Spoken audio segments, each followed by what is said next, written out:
Olá amigos do canal Joseph Murphy e companhia. Se inscreva, deixe seu like e compartilhe, isso ajudará a levar esse livro abençoado a multidões. Ouça com fone. Vamos ao livro. 7 orações que vão mudar sua. Stormy Martin. Os olhos do Senhor estão sobre os justos, e os seus ouvidos estão atentos à sua oração. 1 Pedro 13:12. Prefácio. Durante os primeiros anos de minha caminhada com o Senhor, minhas orações eram mais ou menos assim. Deus, ajuda-me a conseguir aquele trabalho. Jesus, por favor, cura minha garganta. Senhor, manda dinheiro suficiente para eu pagar estas contas. Pai, leva embora meu medo. Levei um tempo para perceber que aquelas orações irrefletidas não estavam dando muito resultado. Eu devia pensar que tinha de fazer o melhor possível e, depois, se precisasse que Deus jogasse uma corda para me salvar, eu agarrava. O único problema era que eu precisava dessa corda a cada minuto.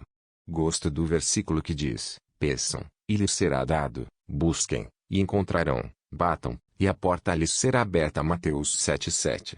Eu compreendia Deus em sua palavra e estava pedindo, buscando e batendo, fazendo orações enquanto seguia minha vida.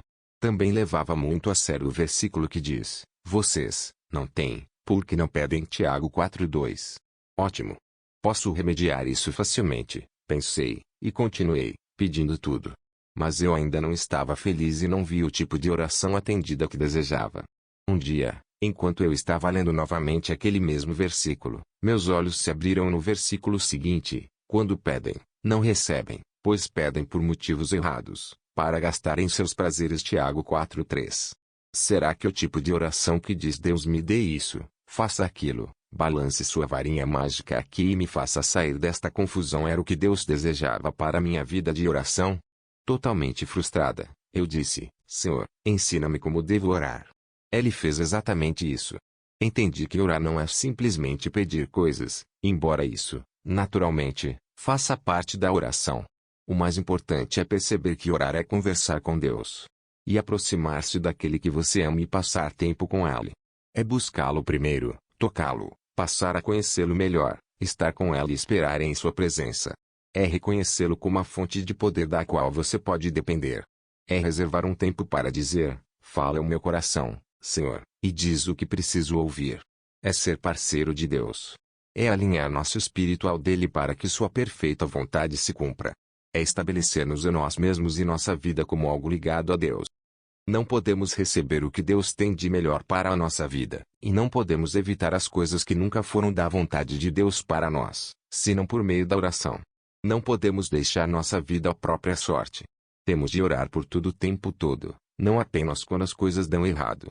Temos de orar por qualquer coisa que nos preocupe, independentemente se for algo importante. Nada é impossível para Deus. Lucas 1:37. Ou se for algo insignificante, os cabelos da cabeça de vocês estão todos contados. Mateus 10:30. Sem reduzir a oração a uma fórmula, descrevi neste livro 7 tipos básicos de orações que podem trazer a paz duradoura e a mudança positiva à sua vida. Mas, por favor, não se sinta reprimido por estas categorias. Elas são apenas isso, categorias e sugestões. E não se preocupe com o que se fala sobre oração ou igreja. A Bíblia revela-nos a qualidade básica da oração. Quem dele, de Deus, se aproxima precisa crer que ela existe e que recompensa aqueles que buscam. Hebreus 11:6. Quanto mais orar, mais você encontrará pelo que orar, e mais será levado a orar pelos outros. Não deixe que o desânimo por não ter orações respondidas o leve a duvidar que Deus ouviu. Se você recebeu Jesus e estiver orando no nome dele, então Deus o ouve e algo está acontecendo, quer você o veja manifestado em sua vida agora ou não. Na verdade, toda vez que ora, você está investindo nos propósitos de Deus para você. Sem a oração, o propósito pleno que Deus tem para você não pode acontecer. Stormy Martin. A oração de confissão 1. Eu disse: confessarei as minhas transgressões ao Senhor, e tu perdoaste a culpa do meu pecado. Salmo 32:5. Pecado é um antigo termo usado no arco e flecha que significa errar o alvo. Qualquer coisa que não seja o centro fixo é pecado. Assim, o pecado em nossa vida não apenas significa roubar uma adega, assassinar alguém ou jogar baralho no domingo. É muito mais do que isso. Na verdade, qualquer coisa fora do centro daquilo que é o melhor de Deus e de sua vontade perfeita para a nossa vida é pecado. Isso amplia muito a ideia de pecado. Quando não é confessado, O pecado torna-se um tumor sutil, enrolando seus tentáculos em volta de cada parte de nosso ser até ficarmos paralisados. A agonia de seu peso é descrita com precisão na Bíblia pelo rei Davi. Enquanto eu mantinha escondidos os meus pecados, o meu corpo definhava de tanto gemer. Pois dia e noite a tua mão pesava sobre mim. Minhas forças foram se esgotando como em tempo de seca. Então reconheci diante de ti o meu pecado. E não encobri as minhas culpas. Eu disse, confessarei as minhas transgressões ao Senhor. E tu perdoaste a culpa do meu pecado. Salmo 32, 3-5. Quando o pecado não é confessado, uma parede levanta-se entre você e Deus. Mesmo que você deixe de praticá-lo, se esse pecado não foi confessado diante do Senhor, ela ainda pesará sobre você, arrastando-o de volta para o passado que você está tentando deixar para trás. Sei disso porque costumava levar nas costas uma bolsa cheia de falhas tão pesada que eu mal conseguia me mover. Não percebia como eu ficava curvada espiritualmente debaixo dela. Quando, por fim, confessei meus pecados, na verdade, senti o peso daquela bolsa sendo aliviado. Todos nós que trazemos feridas emocionais profundas do passado já sofremos de baixa autoestima, medo e culpa. Mentalmente, nós nos martirizamos, temos a tendência de pensar no pior em se tratando de nossas situações e nós sentimos responsáveis por tudo o que dá errado. É verdade que podemos ter momentos em que nós sentimos culpados por coisas que fizemos, mas não precisamos nos torturar, levando uma vida incessante de culpa. Deus proveu a chave para nos libertar disso, a oração de confissão. Muitas vezes, não conseguimos nos ver como responsáveis por certas ações. Por exemplo, embora não seja sua culpa ser abusado por alguém, sua reação ao abuso agora é de sua responsabilidade. Você pode se sentir justificado em sua raiva ou amargura, mas, mesmo assim, deve confessá-la porque ela frustra o que Deus tem para você. Se não confessar, o peso dessa raiva ou amargura, no final, irá esmagá-lo. A oração de confissão e arrependimento. Para que a confissão tenha efeito, ela deve ser feita com arrependimento. Arrependimento, literalmente, significa uma mudança de opinião. Significa você dar as costas, ir embora e decidir não cometer o mesmo pecado novamente. Significa alinhar seu pensamento corretamente com Deus. É possível confessar sem, de fato, admitir alguma transgressão. Na verdade, podemos simplesmente passar a ser bons em pedir desculpas sem intenção alguma de sermos diferentes. Confissão e arrependimento significam dizer, a culpa é minha. Desculpe. Não vou fazer mais isso. Você precisa confessar e se arrepender de todo o pecado para que esteja livre de sua escravidão, quer você se sinta mal com ela ou não e quer o reconheça como tal ou não. Um dia, no consultório de minha conselheira cristã, confessei em oração os 2 abortos que fiz, mesmo não tendo ideia, na época, de como o aborto era errado. Sempre via o aborto como um meio de sobrevivência, não como um pecado, mas isso não o torna correto aos olhos de Deus. Li na Bíblia sobre o valor da vida no ventre. Também li, embora em nada minha consciência me acuse, nem por isso justifico a mim mesmo 1 Coríntios 4:4. Não fiquei livre das garras mortais da culpa naqueles abortos até me arrepender e receber o pleno perdão de Deus. Toda vez que confessar algo, veja se você, honesto e verdadeiramente, não sente mais vontade de fazê-lo. E lembre-se de que Deus conhece os segredos do coração. Salmo 44:21. Estar arrependido não necessariamente significa que você nunca mais voltará a cometer o mesmo pecado, mas significa que não pretende cometê-lo novamente. Se descobrir que está repetindo o mesmo pecado várias vezes, você precisa confessá-lo todas as vezes. Se você cometeu um pecado que acabou de confessar no dia anterior, não deixe que ele se coloque entre você e Deus. Confesse-o novamente.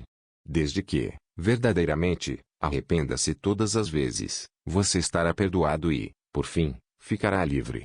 A Bíblia diz, arrependam-se, pois, e voltem-se para Deus, para que os seus pecados sejam cancelados, para que venham tempos de descanso da parte do Senhor. Atos 13:19, 20. Como é feliz aquele que tem suas transgressões perdoadas. Salmo 32:1. O diabo tem um gancho preso a você onde houver um pecado não confessado. Recaídas no mesmo pecado não são desculpas para não confessá-lo. Você deve manter sua vida totalmente aberta diante do Senhor se quiser ser libertado da escravidão do pecado. Você não pode ser libertado de algo que não pôs fora de sua vida. Confessar é falar toda a verdade sobre o seu pecado. Renunciar ao pecado é tomar uma posição firme contra ela e remover seu direito de permanecer. Uma vez que não somos perfeitos, a confissão e o arrependimento são contínuos. Há sempre novos níveis da vida de Jesus que precisam ser operados em nós. Estamos aquém da glória de Deus em sentidos que ainda nem podemos imaginar. A oração de confissão cura seu coração. Quando você está construindo um alicerce, você tem de tirar a lama. O problema é que a maioria de nós não cava fundo o suficiente. Embora não possa ver todos os seus erros o tempo todo, você pode ter um coração disposto a ser ensinado pelo Senhor. Peça a Deus para trazer à luz pecados dos quais você não está ciente para que possa confessá-los, arrepender-se deles e ser perdoado. Reconheça que há algo para confessar todos os dias e ore com frequência, como fez Davi. Vê se em minha conduta algo te ofende, e dirige-me pelo caminho eterno. Salmos 139, 24. Cria em mim um coração puro, ó Deus, e renova dentro de mim um espírito estável. Salmos 51, 10. Absolve-me dos erros que desconheço. Salmo 19, 12. Às vezes, quando não achamos que temos algo para confessar, uma oração pedindo que Deus o mostre irá revelar uma atitude não arrependida. Como uma postura crítica demais ou falta de perdão, que criam raízes no coração. Confessá-la impede que tenhamos de pagar um preço emocional, espiritual e físico por ela. Também irá beneficiar nossa vida social, uma vez que as imperfeições de nossa personalidade que não podemos ver são muitas vezes óbvias para os outros. A confissão é, na verdade, um modo de vida. Se não estamos andando no caminho de Deus, se estamos fazendo algo em desobediência, falando da vida alheia, mentindo ou falado de um modo desonroso com alguém precisamos recomeçar do zero, e isso somente acontece com a confissão. Deus, coloco-me diante de ti e confesso minha atitude para com meu chefe. Eu me arrependo dessa atitude. Quero ser mais parecido com Cristo a cada dia. Às vezes, quando meu marido, Michael, dizia algo que feria meus sentimentos, eu reagia, e respondia de um modo tão ofensivo quanto o dele. Isso só piorava a briga. Logo aprendi que, antes de me desculpar com Michael, eu tinha de me desculpar com Deus. Eu me colocava na presença de Deus e dizia: Deus, sinto muito pelo que eu disse. Sei que fui movida pela carne e não pelo espírito. Descobri que confessar ao Senhor ajudou-me a parar de me comportar assim e a pedir desculpas para Michael com uma atitude melhor. Pense em sua própria vida. Alguma coisa desse tipo aconteceu entre você e outra pessoa. Você tem alguma atitude que precisa confessar? Se tiver, não hesite. Quanto mais rápido tratar disso, melhor. Quem esconde os seus pecados não prospera, mas quem os confessa e os abandona encontra a misericórdia. Provérbios 28, 13. O pecado leva à morte, o arrependimento leva à vida. O tempo que passa entre o pecado e o arrependimento será responsável pela extensão da morte que será ceifada em sua vida. Se você tem ceifado muita morte, os problemas não irão desaparecer jogo depois de sua confissão. Mas sua confissão deu início a um processo de reversão do que aconteceu por causa do pecado. Sempre tenha em mente que os caminhos de Deus são para seu benefício. A confissão não serve para que Deus encontre alguma coisa. Deus já sabe. A confissão serve para que você se refaça. Deus não está seguindo seus passos, esperando que você faça algo errado para castigá-lo. Ele não tem de fazê-lo porque o castigo está inerente no pecado. Uma vez que Deus sabe disso, Ele lhe deu a chave da confissão. As pessoas que confessam encontram misericórdia e o poder ilimitado de Deus. A oração de salvação 2. O nosso Deus é um Deus que salva. Salmo 68, 2. Passei muitos anos aprendendo o que se cumpriu quando Jesus morreu na cruz, e isso simplesmente significa que Jesus levou tudo o que viria para mim: dor, doença, fracasso, confusão, ódio, rejeição e morte, e me deu tudo o que viria para ele, toda a sua perfeição, cura, amor, aceitação, paz, alegria e vida. Por causa da graça de Deus, podemos fazer a oração de salvação. Tudo o que temos de fazer é dizer: Jesus, vem morar em mim. Quero que seja Senhor sobre a minha vida. Quando eu tinha 20 e poucos anos, meu estilo de vida era motivado por uma necessidade desesperada de amor. Uma consequência desastrosa desse estilo de vida foram 2 abortos em menos de 2 anos. Ambos foram horríveis, assustadores e traumáticos, física e emocionalmente, sem mencionar que eram ilegais na época, mas senti mais alívio do que remorso com eles. Somente anos mais tarde, Depois de começar a andar com o Senhor e aprender sobre seus caminhos, foi que vi o que eu havia feito. Quando Michael e eu decidimos ter um filho, mês após mês se passavam e eu não ficava grávida. Eu, que havia engravidado tão facilmente antes, achava que, com certeza, estava sendo castigada por causa dos abortos. Deus, sei que não mereço dar à luz uma nova vida depois de destruir a vida que havia dentro de mim por 2 vezes, eu orava. Mas, por favor, tem misericórdia e ajuda-me a engravidar. Ela respondeu a essa oração, e meus 2 filhos foram o maior exemplo da misericórdia e graça de Deus para comigo. Ele me deu exatamente o que eu não merecia. A oração de salvação traz a misericórdia e a graça de Deus. A graça de Deus é para aqueles que vivem em seu reino e cujo reino vive neles. Não podemos receber a graça de Deus a menos que o recebamos. E uma dádiva que está com Deus, em suas mãos. Graça e misericórdia são coisas muito parecidas. A graça acontece quando Deus abstém-se de castigar uma pessoa que é culpada. A misericórdia é a compaixão de Deus por nosso sofrimento que vai além do que se pode esperar. Precisamos de ambas. Se não fosse pela graça e misericórdia de Deus, nem seríamos salvos, pois a Bíblia diz, vocês são salvos pela graça Efésios 2:8, e devido à sua misericórdia, Ele nos salvou Tito 3:5.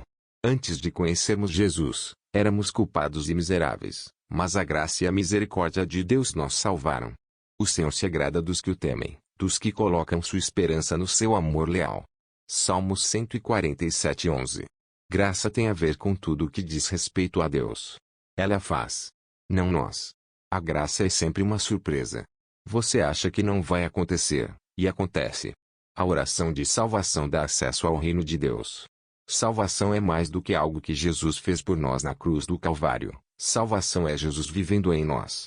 Você pode ter nascido em uma família cristã ou frequentado uma igreja cristã durante toda a sua vida, mas, se não tiver feito a oração de salvação e dito a Deus que você deseja receber Jesus como seu Salvador, você não nasceu para o reino de Deus.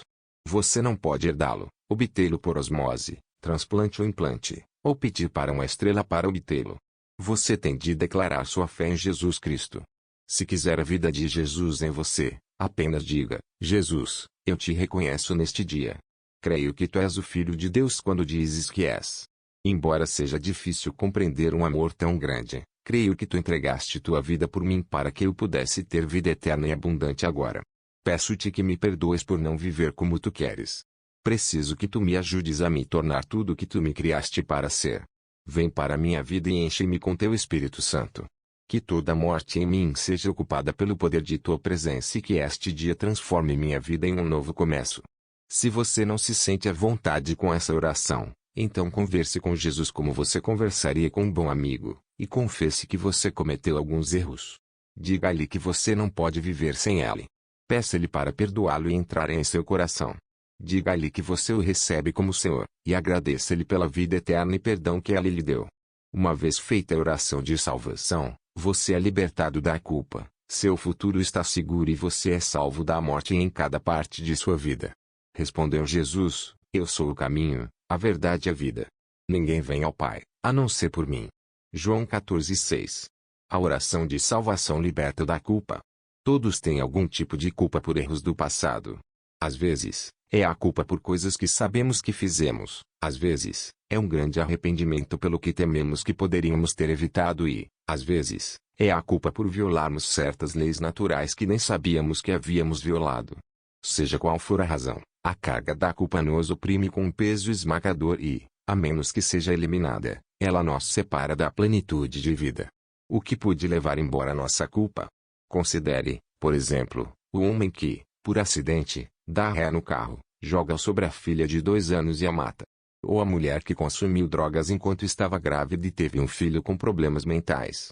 E a mãe que, por acidente, atirou e matou seu filho adolescente ao chegar tarde em casa, em uma certa noite, imaginando ser ele um ladrão. Como essas pessoas conseguem se libertar da culpa por um mal tão devastador e irreparável? Ou como você e eu convivemos com terríveis remorsos? Se eu não tivesse. Esses pensamentos ecoam a agonia de situações que nunca podem ser mudadas. Está feito. E não há como conviver com a verdade dessa agonia a não ser que você a empurre lá para o fundo de seu ser e nunca se permita senti-la novamente. Não fale sobre ela. Não a mencione. O problema é que você pensa que está se livrando dela até que ela começa a vir à tona sozinha. Depois, ela aparece na forma de uma doença. Ou talvez afete sua mente e suas emoções, deixando-o nervoso ou fechado em si mesmo ou fóbico ou depressivo, como a infecção de uma ferida profunda sobre a qual se colocou rapidamente um curativo sem que fosse limpa e tratada adequadamente. Ou o que dizer de nossa culpa por coisas que fizemos que violaram as leis de Deus, leis das quais não tínhamos ciência na época. Independentemente de até que ponto uma mulher que fez um aborto acredite que sua decisão estava correta, nunca ouvi alguém dizer, eu me senti realizada e fui enriquecida por essa experiência. Ela pode se sentir aliviada de um peso, mas nunca pensa, foi maravilhoso o que fiz. Sei que realmente percebi o propósito de Deus para minha vida e sou uma pessoa melhor por causa disso. Reconhecida ou não, a culpa existe porque essa mulher violou uma lei da natureza. Quem pode levar embora essa culpa? Uma amiga dizendo, não se preocupe. Não foi sua culpa. Você não pode se culpar, nunca faz você se livrar do que sente lá dentro. Somente o perdão de Deus pode fazer isso. Quando fazemos a oração de salvação para recebermos Jesus como nosso Salvador, somos imediatamente libertados do castigo de nossos erros do passado. Pela primeira vez, estamos livres de ter de encarar o fracasso de nosso passado. A oração de salvação traz paz e vida abundante. Ao orar para receber Jesus como seu Salvador, você tem a paz de saber que seu futuro está seguro.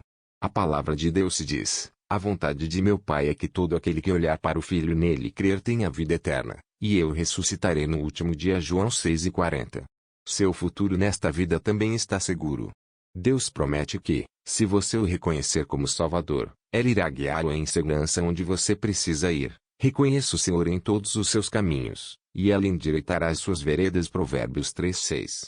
Isso não significa que, no mesmo instante, teremos todos os nossos problemas resolvidos e nunca mais conheceremos a dor, mas teremos o poder dentro de nós para atingirmos nosso potencial.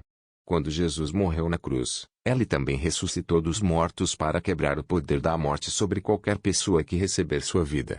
Jesus venceu a morte, seja no final da vida ou nas múltiplas formas pelas quais enfrentamos a morte diariamente. Na morte de nossos sonhos, finanças, saúde ou relacionamentos, Jesus pode trazer sua vida para ressuscitar qualquer lugar morto que exista em nós. Portanto, não temos de nos sentir sem esperança. Ele também dá a todos que se abrem para Ele uma qualidade de vida que é cheia de sentido, abundante e satisfatória. Ele transcende nossas limitações e limites, e nos permite fazer coisas que nunca pudemos fazer a parte dele. Ele é o único que pode nos dar vida antes da morte e vida após a morte. Sem Ele, morremos um pouco a cada dia. Com Ele como nosso Salvador, nós nos tornamos cada vez mais vivos. A oração de salvação dá acesso ao Espírito Santo. O Espírito Santo é o Espírito de Deus enviado por Jesus para dar-nos consolo, para edificar-nos, para guiar-nos em toda a verdade, para trazer-nos dons espirituais, para ajudar-nos a orar com mais eficiência e para dar-nos sabedoria e revelação. O Espírito Santo não é uma fumaça ou uma nuvem mística, ele é outra parte de Deus. Ele é o poder de Deus e o meio pelo qual Deus fala conosco. A Bíblia diz, porei o meu Espírito em vocês e os levarei a agirem segundo os meus decretos e obedecerem fielmente as minhas leis. Ezequiel 36:27. O Espírito Santo opera a perfeição de Deus em nossa vida. E não é preciso haver medo ou mistério nesse sentido porque nós, isolados da criação de Deus, temos um lugar especial inerente em nós onde seu Espírito pode habitar. Esse lugar sempre estará vazio a menos que seja preenchido por Ele. Não queremos ter aparência de piedade e acabar negando o seu poder. 2 Timóteo 3:5. Negar o poder de Deus limita o que Deus pode fazer em nossa vida. Nem queremos sempre aprender e jamais conseguir chegar ao conhecimento da verdade. 2 Timóteo 3:7. A menos que o Espírito Santo nos instrua de dentro para fora, nosso conhecimento da verdade sempre será limitado. Não limite o que Deus pode fazer em sua vida por não conseguir reconhecer o Espírito Santo de Deus nela. Quando ouvi pela primeira vez os nomes Ajudador e Consolador em referência ao Espírito Santo, eu soube no mesmo instante que era esses atributos de Deus em minha vida.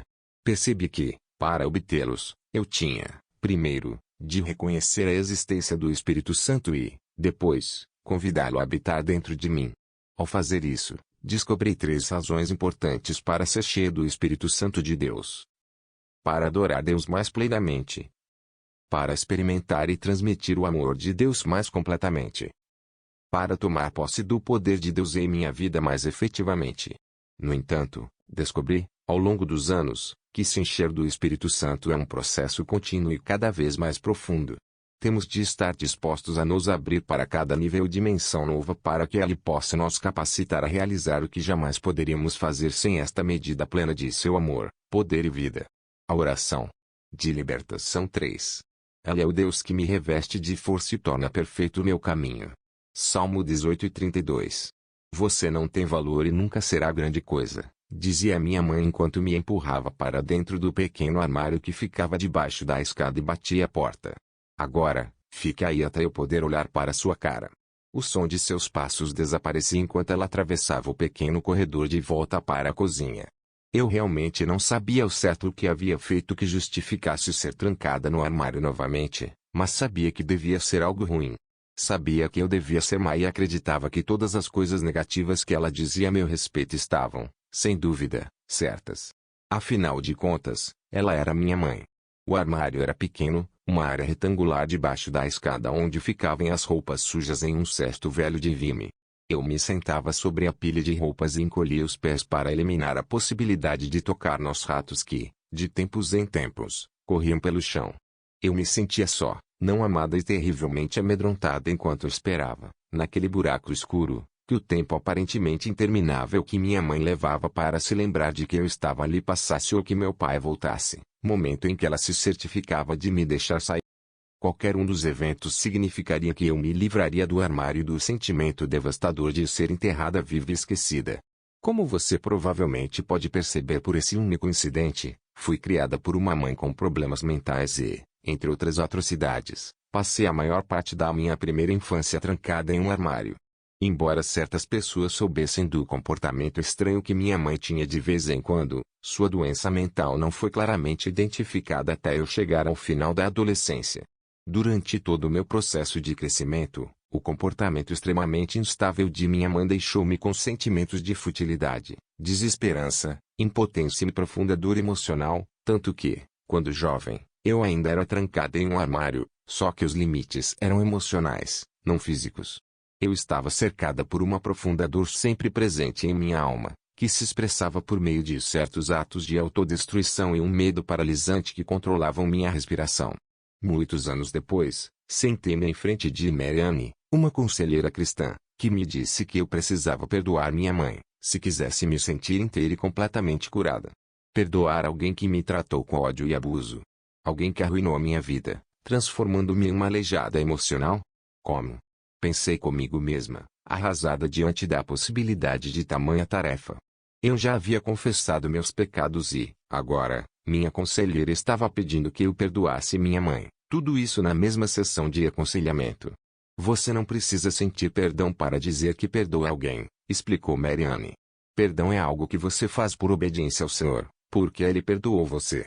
Você precisa se dispor a dizer: Deus, confesso o ódio que tenho de minha mãe e peço teu perdão. Eu a perdoo por tudo o que ela fez para mim. Eu a perdoo por não me amar e a coloco em tuas mãos. Por mais difícil que fosse, fiz o que Marianne havia dito porque eu queria perdoar minha mãe, mesmo não sentindo nada que se aproximasse disso no momento. Deus, perdoa minha mãe, eu disse no final da oração. Sei que, para mim, o fato de poder dizer essas palavras era sinal de que o poder de Deus estava operando em minha vida. E senti o amor de Deus naquele momento mais do que nunca.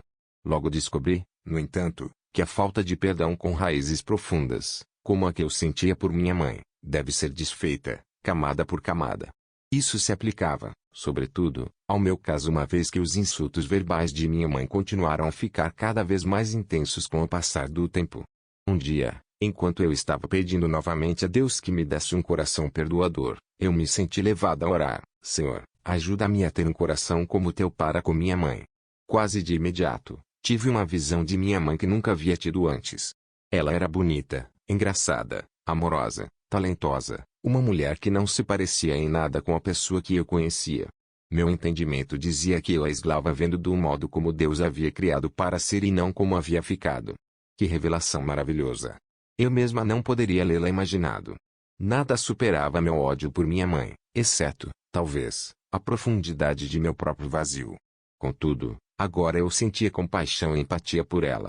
Em um instante, juntei as peças de seu passado, a morte trágica e repentina de sua mãe quando ela tinha 11 anos, o suicídio de seu querido tio e pai adotivo alguns anos depois, seus sentimentos de abandono, de culpa, de amargura e de falta de perdão que contribuíram para sua doença emocional e mental. Eu podia ver como a sua vida, como a minha, havia sido distorcida e deformada por circunstâncias que fugiam ao seu controle. De repente, eu não mais a odiava por isso. Pelo contrário, sentia a pena dela.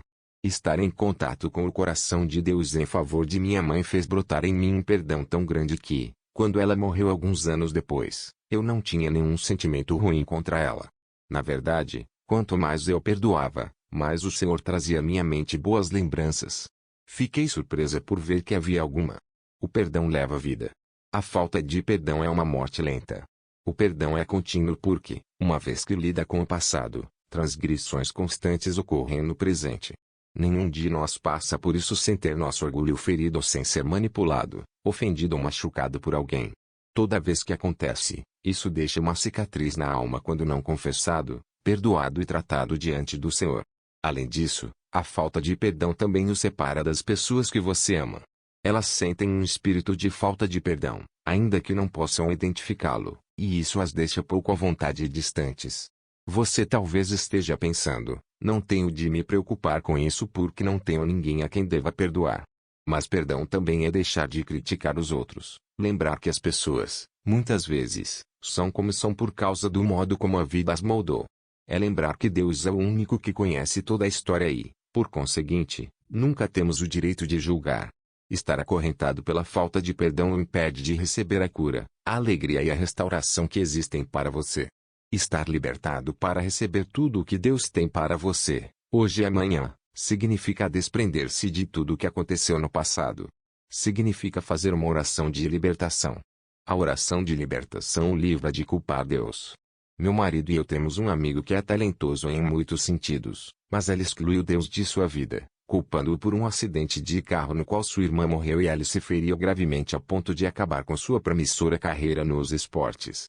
Anos depois do acidente, ela ainda pergunta, com amargura, por que Deus não impediu o acidente. A verdade é que o acidente nunca fez parte do plano de Deus. Foi o diabo que veio para destruir, porque a morte faz parte de seu plano. Nosso amigo é um homem bom, mas está dolorosamente frustrado e insatisfeito porque tem impedido Deus de operar poderosamente em sua vida.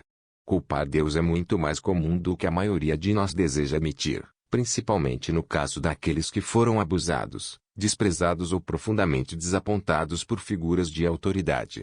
A tendência é pensar subconscientemente em Deus como sendo igual àquele pai, avô, professor ou chefe abusivo, projetando nele atitudes e comportamentos que nada têm a ver com quem ele realmente é.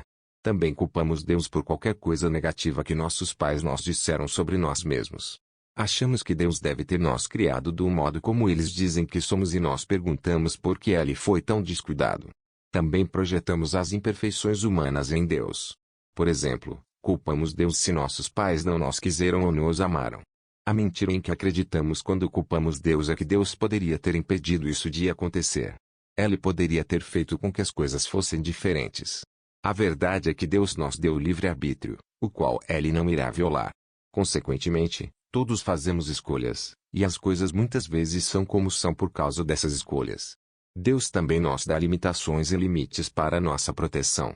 Se quisermos violar essa ordem, deixando nossas circunstâncias à própria sorte ou à obra do inimigo, criamos destruição. Culpar Deus é uma atitude que não nos dá opção. Nós nos colocamos em um beco sem saída, em vez de reconhecer Deus como a única saída. Culpar Deus produz uma raiva inapropriada que será canalizada no interior, deixando-o doente, frustrado e insatisfeito, ou no exterior, levando-o a odiar seu cônjuge, abusar de um filho, tratar um amigo de maneira grosseira, não cooperar com um colega de trabalho ou dar coices em estranhos. Para deixarmos de culpar Deus, temos de saber como ele realmente é. E podemos descobrir isso quando olhamos para Jesus, que disse, quem me vê, vê o Pai. João 14:9. A menos que realmente deixemos que Jesus penetre cada parte de nossa vida, não saberemos, de fato, como é Deus. Quando você realmente conhece Jesus, vê que Deus Pai é fiel e compassivo. O amor de Deus é ilimitado e inesgotável. Deus não despreza, não abusa, não se esquece ou se engana. Ele nunca decepcionará ou será imperfeito. Quando entendemos quem Deus realmente é e deixamos de culpá-lo, encontramos paz e segurança. Se você está furioso com Deus, então precisa conhecê-lo melhor porque há muita coisa sobre ele que você não entende plenamente. A melhor coisa a fazer é ser honesto com ele sobre isso. Você não ferirá os sentimentos de Deus, ele já sabia disso desde o começo.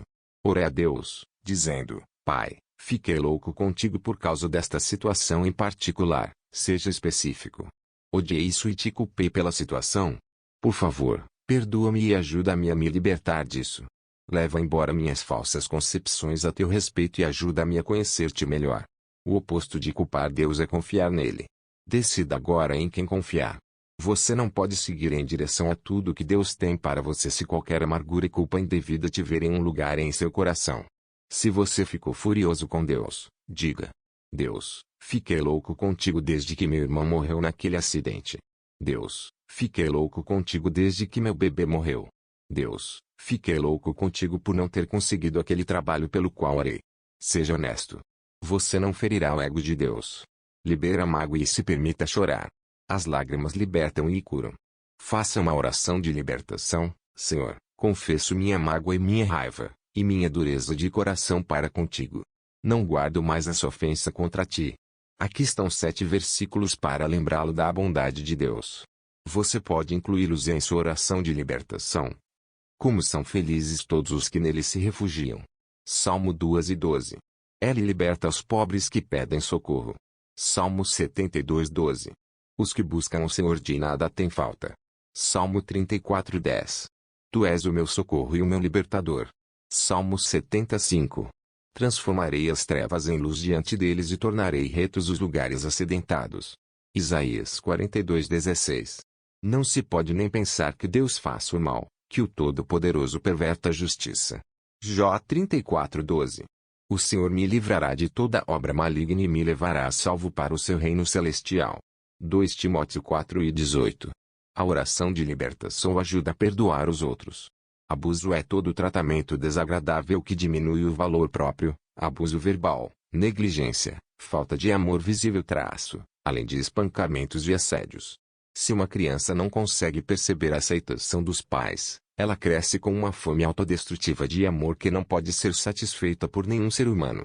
As necessidades não supridas na infância serão igualmente fortes na fase adulta, mas serão habilmente camufladas.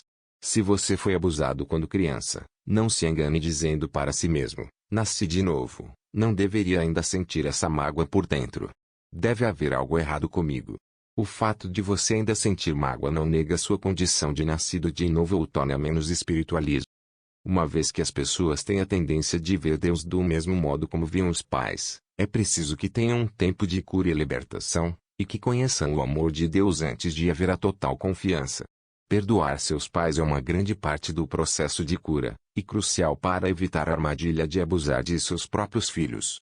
Você tem de perdoar seu pai que nunca o protegeu, sua mãe que o maltratou e insultou, seu padrasto que não o amou, seu avô ou tio que o molestaram sexualmente, seu pai ou sua mãe que nunca estiveram presentes ou deixaram à mercê da morte ou do abandono, seu pai ou sua mãe fracos, que o afastaram emocionalmente, seu pai ou sua mãe egoístas que o faziam se lembrar que você nunca foi desejado, ou seu pai ou sua mãe deficientes emocionalmente que não souberam educá-lo.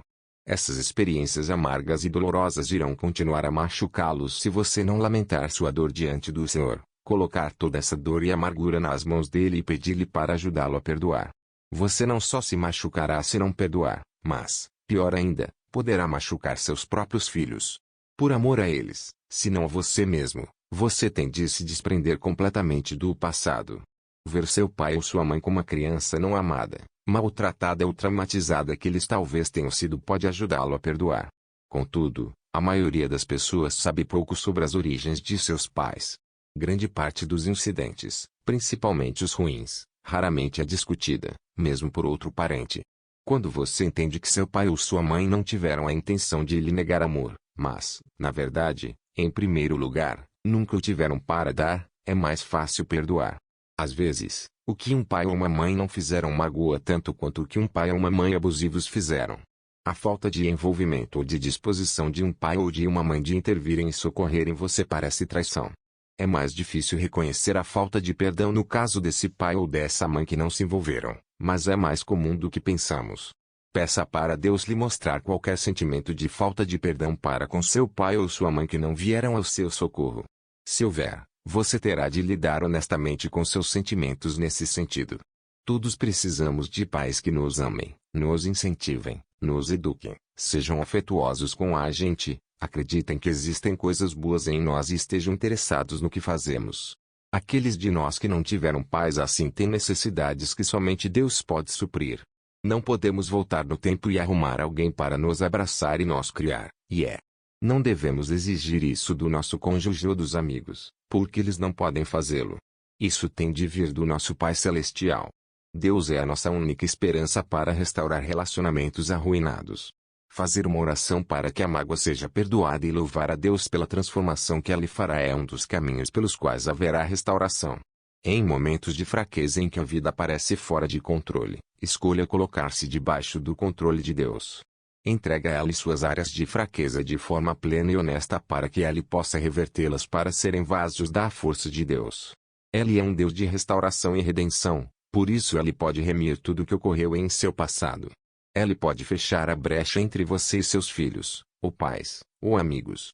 A restauração não acontece da noite para o dia, mas a redenção pode acontecer. Deixe que Deus opere agora em sua situação, para que ela possa ser revertida e colocada na direção certa. A oração de libertação é uma escada para a perfeição. Se você não consegue perdoar outra pessoa, isso não significa que você não seja salvo, e não significa que não irá para o céu. Mas significa que você não pode ter tudo o que Deus tem para você e não ficará livre da dor emocional. O primeiro passo para perdoar é receber o perdão de Deus e deixar a realidade desse perdão penetrar a parte mais profunda de nosso ser. Quando percebemos até que ponto fomos perdoados, é mais fácil entendermos que não temos direito de julgar uns aos outros. Sermos perdoados e libertados de tudo o que já fizemos é um presente tão milagroso. Como poderíamos nós recusar obedecer a Deus quando Ele nos pede para perdoar os outros como ela nos perdoou? Fácil.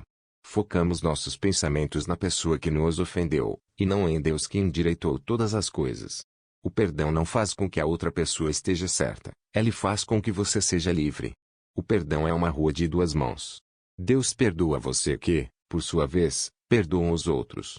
Deus perdoa você rápido e completamente quando você confessa seu pecado. Você deve perdoar os outros rápido e completamente, quer eles admitam ou não a falha que cometeram.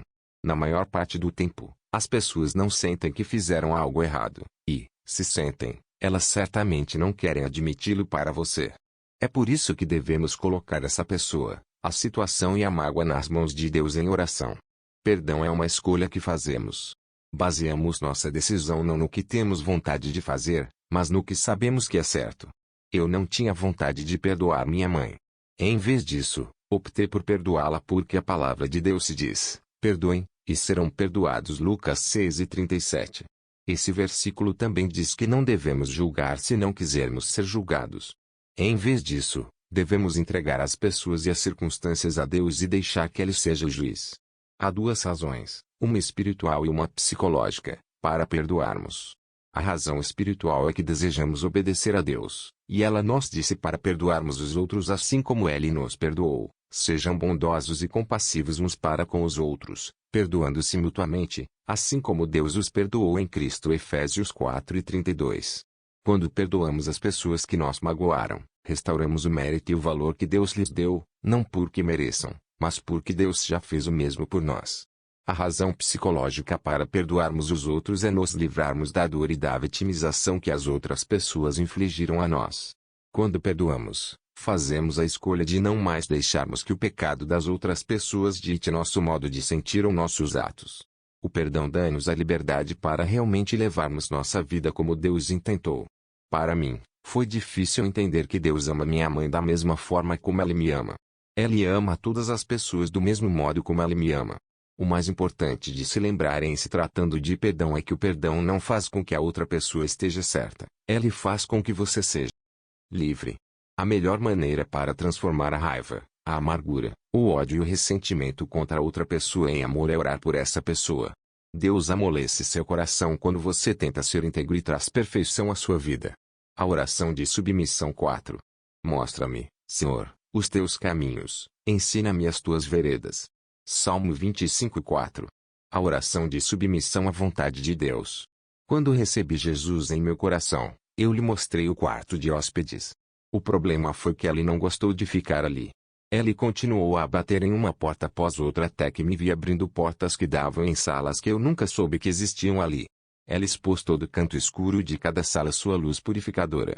Logo percebi que ele queria que eu reconhecesse como o Senhor sobre cada área de minha vida. Uma dessas salas de meu coração era o problema de ter filhos.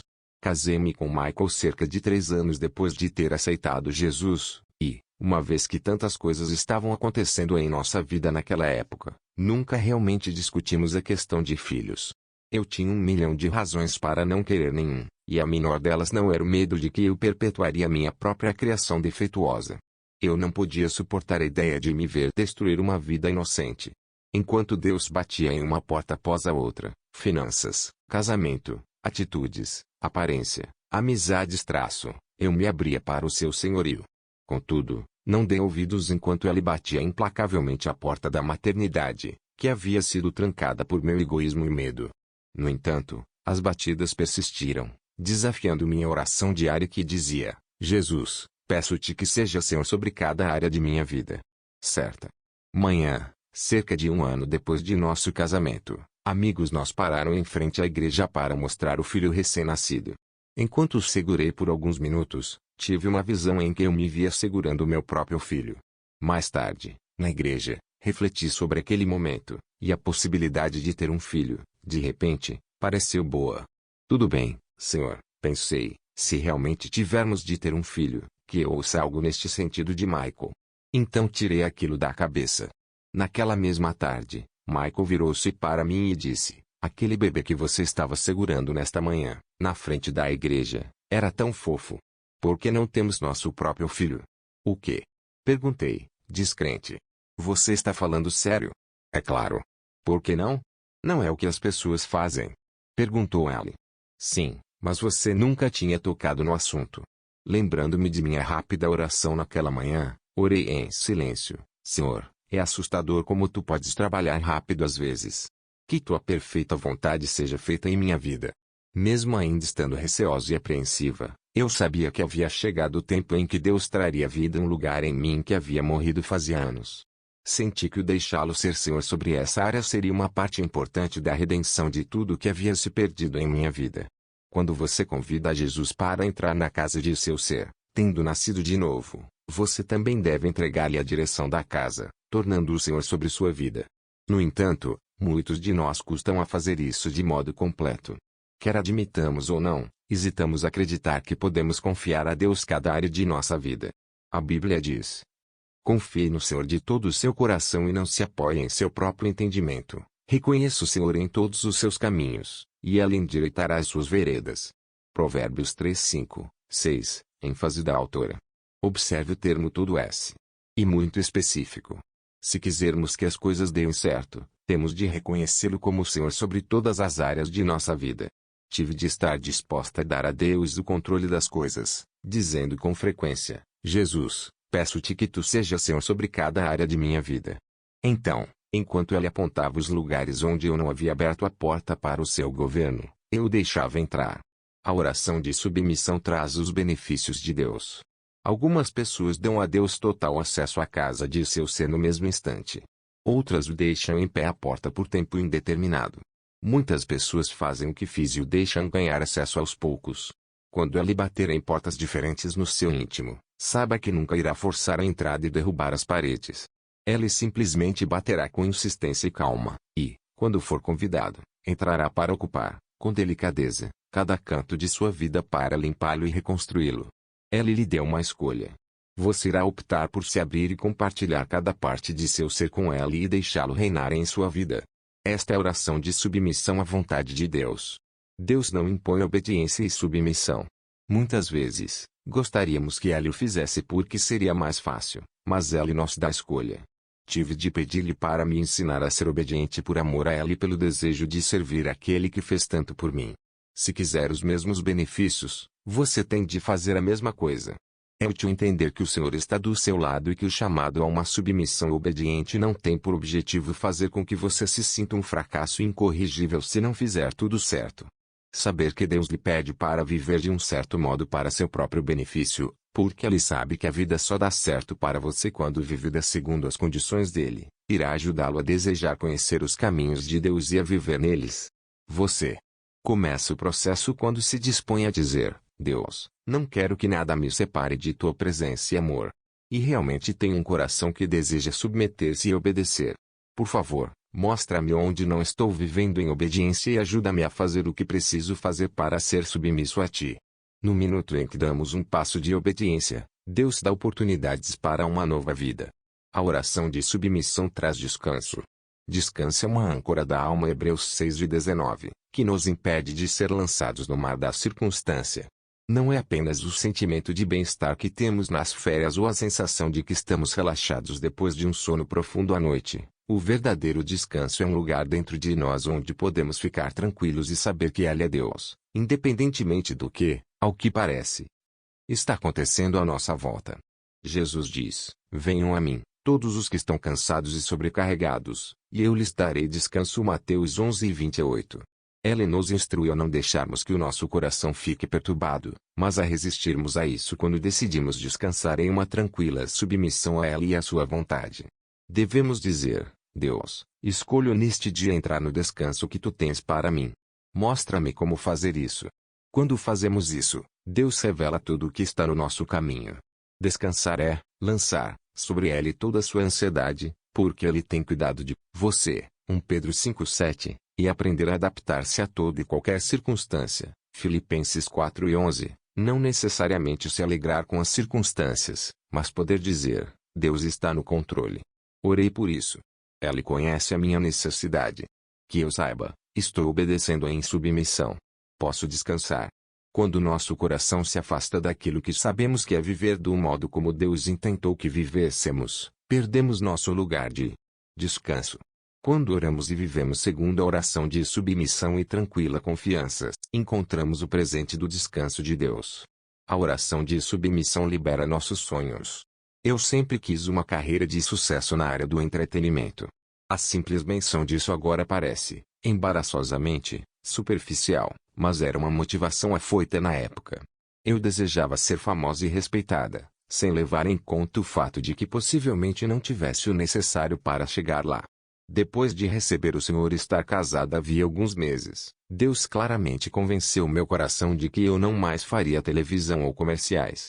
Eu não sabia o certo motivo, mas sabia que não era certo para mim. Todas as vezes em que meu agente me propunha uma entrevista pela qual eu teria morrido antes, a ideia disso me dava uma sensação vazia, desconfortável, semelhante à morte. Uma vez que a paz de Deus não acompanhava a possibilidade de fazê-la, eu recusava todos os trabalhos que me ofereciam.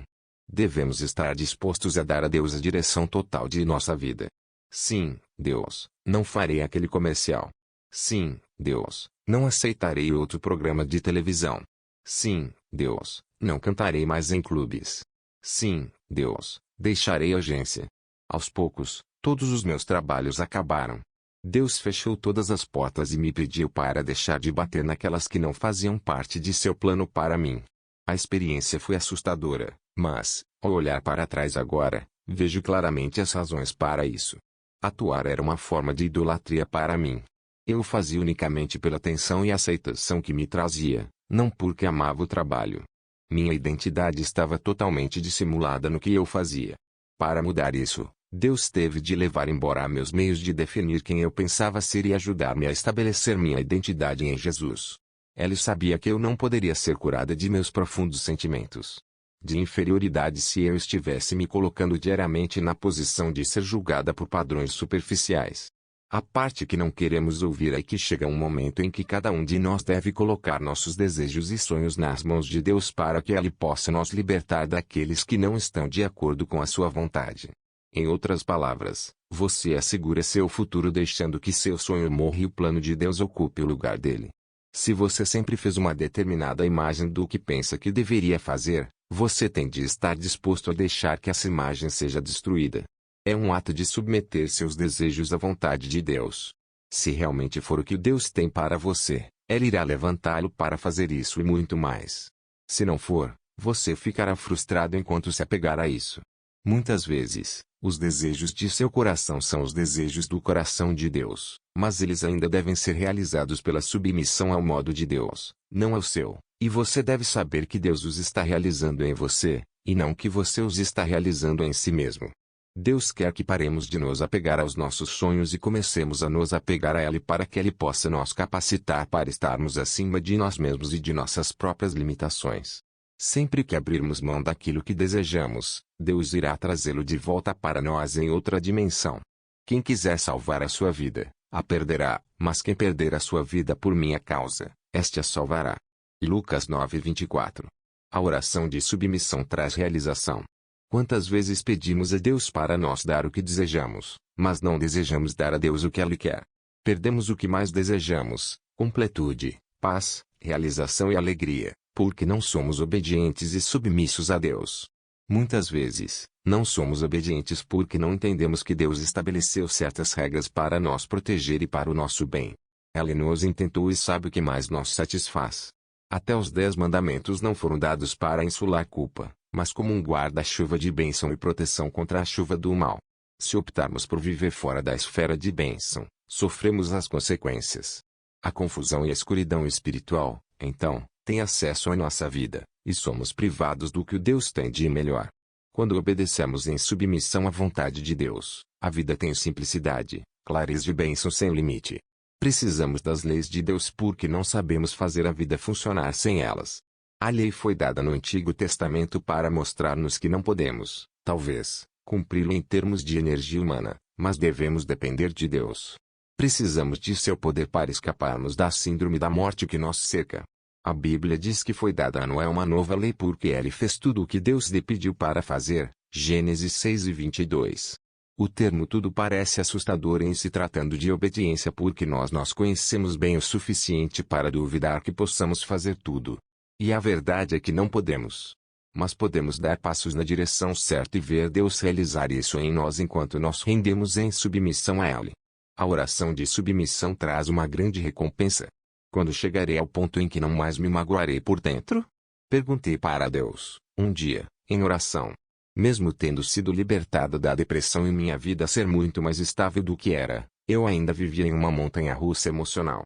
Minhas perguntas para Deus durante aquela época não paravam. Quando deixarei de me sentir um fracasso? Quando não serei devastada pelo que as outras pessoas dizem para mim? Quando não verei nenhum indício de azar na minha vida como o fim do mundo? Enquanto eu li a Bíblia em uma manhã, meus olhos caíram sobre as palavras, porque vocês me chamam Senhor, Senhor e não fazem o que eu digo? Lucas 6:46. A passagem continuou a explicar que qualquer pessoa que ouve as palavras do Senhor e não as coloca em prática está construindo uma casa sem alicerce. Quando vier a tempestade, a casa cairá e será completamente destruída. Será que estou sendo levada e destruída por todo vento de circunstância que aparece em meu caminho porque não estou fazendo o que o Senhor diz para eu fazer em alguma área? Eu me perguntava. Eu sabia que estava edificando minha casa sobre a rocha firme, Jesus, e vinha estabelecendo um firme fundamento, na palavra, na oração, no louvor, na confissão e no contínuo perdão, mas parecia que esse fundamento só poderia ser equilibrado e protegido por meio da obediência. Quando obedecemos à vontade de Deus, a vida tem simplicidade e clareza. Examinei a Bíblia à procura de mais informações, e, em cada passagem com que me deparava, lia mais sobre a recompensa da obediência a Deus. Felizes são aqueles que ouvem a palavra de Deus e lhe obedecem. Lucas 11:28. O Senhor não recusa nenhum bem aos que vivem com integridade. Salmo 84:11. Prestem atenção. Hoje estou pondo diante de vocês a bênção e a maldição. Vocês terão bênção, se obedecerem aos mandamentos do Senhor, o seu Deus, que hoje lhes estou dando. Deuteronômio 11:26, 27. Mesmo que não ame o modo como vivemos, Deus ainda nos ama. Quanto mais eu lia, mais eu via a ligação entre obediência e a presença de Deus. Se alguém me ama, obedecerá a minha palavra. Meu Pai o amará, nós viremos a ela e faremos morada nele. João 14:23. Eu já estava convencida, neste momento, de que só poderia encontrar completude e restauração na presença de Deus. Por isso esta promessa de que minha obediência abriria a porta para a morada de Deus em mim era, principalmente, impressionante. Eu também vi uma conexão clara entre obediência e o amor de Deus. Se alguém obedece a sua palavra, nele verdadeiramente o amor de Deus está aperfeiçoado. João 2,5. Segundo a Bíblia, Deus não deixa de nos amar se não obedecermos. Mesmo que não ame o modo como vivemos, Deus ainda nos ama. Mas somos incapazes de sentir ou desfrutar desse amor plenamente se não estamos vivendo como Deus pretendia que vivêssemos, em total submissão à sua palavra e à sua vontade. Do nascente ao poente, seja louvado o nome do Senhor. Salmo 113:3. A oração de louvor. Eu costumava entrar às pressas na igreja 20 minutos atrasada no domingo de manhã. Quando eu encontrava um assento e me acomodava, o momento de adoração e louvor já havia acabado e o pastor estava pregando. Eu não estava preocupada com isso porque estava lá para o ensino. Contudo, minha mente vagava para todos os lugares e não se concentrava na mensagem antes de o pastor estar na metade do sermão. Nos dias em que eu chegava com tempo de sobra para conseguir um lugar antes do início do culto e participar plenamente de todo o período de adoração, eu descobria que estava aberta para receber a mensagem como se Deus estivesse falando diretamente comigo. Meu coração amoleceu e ficou receptivo ao que o Espírito Santo queria me ensinar por causa dos 20 ou 30 minutos que eu havia passado louvando a Deus. As atitudes negativas com as quais eu me deparava desapareceram e foram substituídas por atitudes mais alinhadas ao que Deus desejava. Eu me preparei e me abri para receber de Deus. A adoração é um convite à presença de Deus, e é nela que acontece a libertação. 2 homens na prisão estavam cantando louvores a Deus quando, de repente, as portas da prisão se abriram e suas correntes caíram. Atos 16:26. Na esfera espiritual, quando louvamos ao Senhor, as portas da prisão de nossa vida são abertas, nossos laços são quebrados e somos libertados. Louvar a Deus deixa você aberto para experimentar o amor de Deus, e isso irá libertá-lo. A oração de louvor traz cura e transformação. Quanto mais tempo passarmos louvando ao Senhor, mais nós veremos a nós mesmos e as nossas circunstâncias se tornando perfeitos. Isso acontece porque o louvor amolece o nosso coração e o torna flexível. Ele também nos cobre de proteção. Quanto mais a flexibilidade e a cobertura forem mantidas, mais rápido nosso coração pode ser moldado e curado. O louvor e a adoração a Deus são sempre atos da vontade. Temos de querer louvar a Deus mesmo quando não temos vontade. Às vezes, nossos problemas ou os fardos que carregamos sufocam nossas boas intenções, por isso temos de fazer um esforço para estabelecer o louvor como um modo de vida. E ele se torna um modo de vida quando fazemos dele nossa primeira reação ao que enfrentamos, e não um último recurso. Agora é tempo de você levantar uma oração de louvor a Deus por tudo o que há em sua vida. Agradeça-lhe por sua palavra, sua fidelidade, seu amor, sua graça, sua cura. Agradeça-lhe pelo que ele tem feito para você em termos pessoais.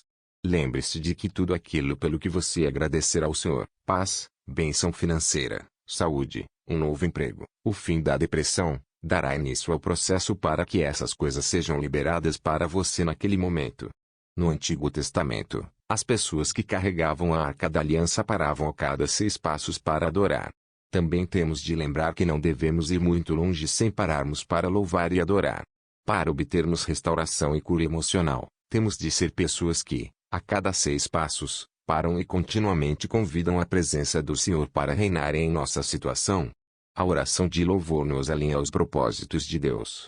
Sem louvor, experimentamos uma erosão que leva à escravidão e à morte. A Bíblia diz, tendo conhecido a Deus, não o glorificaram como Deus, nem lhe renderam graças, mas os seus pensamentos tornaram-se fúteis e o coração insensato deles obscureceu-se. Romanos 1:21. Com louvor, você e suas circunstâncias podem ser transformados, pois isso dá a Deus acesso a cada área de sua vida e permite a ele ser entronizado ali. Assim, sempre que você lutar contra emoções negativas, como raiva, falta de perdão, medo, mágoa, opressão, depressão, ódio de si mesmo ou desvalorização, agradeça a Deus porque Ele é maior do que tudo isso. Agradeça a Ele porque os planos e propósitos de Deus para você são bons. Agradeça a Ele porque, em qualquer área de fraqueza de sua vida, Ele será forte. Agradeça a Ele porque Ele veio para restaurá-lo. Lembre-se dos nomes do Senhor e use-os em sua oração. Eu te louvo, Senhor, porque Tu és o meu libertador e redentor. Obrigado, Deus, porque Tu és o meu médico e provedor. Uma vez que você se alinha aos propósitos de Deus por meio do louvor, você pode declarar coisas que ainda não pode ver em sua vida como se elas já existissem. Senhor, não tenho como fazer minha cura acontecer, mas Tu és todo-poderoso e podes operá-la. Agradeço a Ti e Te louvo pelo Teu poder de cura em minha vida. Fazer isso é sua grande arma contra os sentimentos de inadequação, de despropósito e de futilidade que podem minar tudo que Deus criou você para ser. Lembre-se, o louvor nos eleva poderosamente à presença de Deus e nos alinha aos seus propósitos. A oração de louvor vence críticas. A outra razão por que a oração de louvor e de ação de graças é tão vital para nossa caminhada com Deus. Ela impede críticas, que, pelo que descobri há muitos anos, não só limitam o que Deus pode fazer em minha vida, mas é um convite para que o juízo venha sobre mim. Deixe-me explicar. Aqueles de nós que foram abusados quando crianças, muitas vezes crescem e se tornam judiciosos e críticos.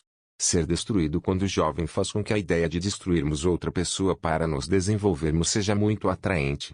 Nós nos tornamos impiedosos porque não tiveram piedade de nós. Criticar os outros logo se torna um péssimo hábito que pode sair pela culatra. Criticar constantemente, ainda que só na mente, é um convite a um espírito crítico.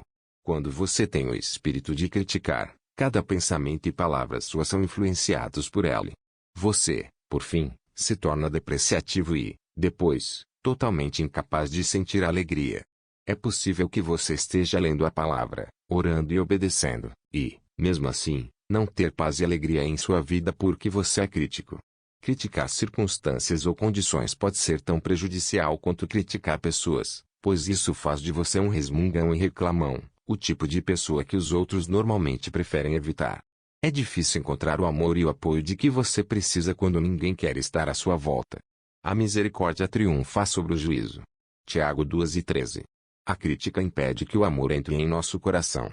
Ainda que eu tenha o dom de profecia e saiba todos os mistérios e todo o conhecimento, e tenha uma fé capaz de mover montanhas, se não tiver amor, nada serei. 1 Coríntios 13:2. Sem amor em nosso coração, não podemos crescer emocionalmente e sempre estaremos paralisados em nosso processo de cura e desenvolvimento. Mas podemos vencer uma atitude crítica sendo constantemente cheios do amor do Senhor por meio de um louvor piedoso e da ação de graças a Ele.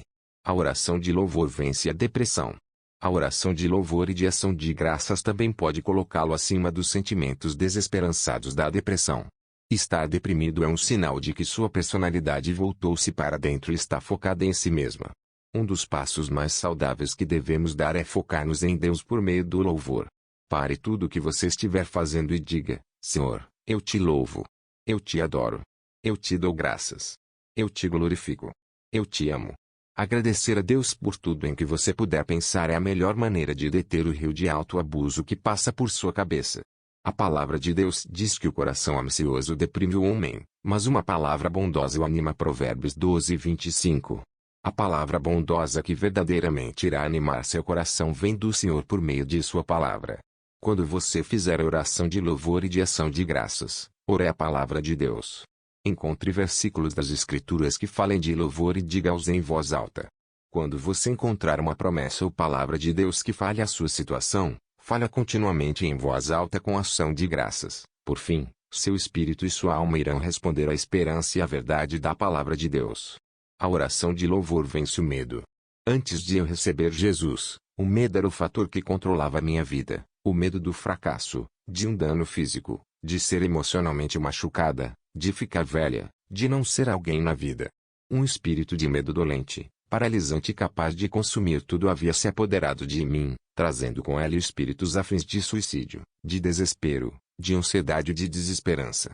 Enquanto eu lutava para não me afogar em meus medos, minha força se acabou. Aos poucos, meu medo da vida era maior do que meu medo da morte, e o suicídio parecia ser um alívio agradável. Ouvi muitas vezes que a palavra Deus significa mentirosa, evidência, de aspecto original. O diabo apresenta uma evidência falsa e a faz parecer real. Podemos optar por ouvir as suas mentiras ou crer em Deus. A oração de louvor é sua melhor arma contra o medo, por isso use-a com muita força. Bata palmas, cante louvores a Deus. Agradeça-lhe por seu grande amor. Quanto mais você fizer isso, mais estará aberto para recebê-lo. O amor de Deus e o medo não podem viver no mesmo coração. Independentemente do que tenha acontecido com você no passado ou do que esteja acontecendo no mundo à sua volta, Deus promete protegê-lo enquanto você caminha com Ele. Na verdade, Ele tem o compromisso de protegê-lo o tempo todo.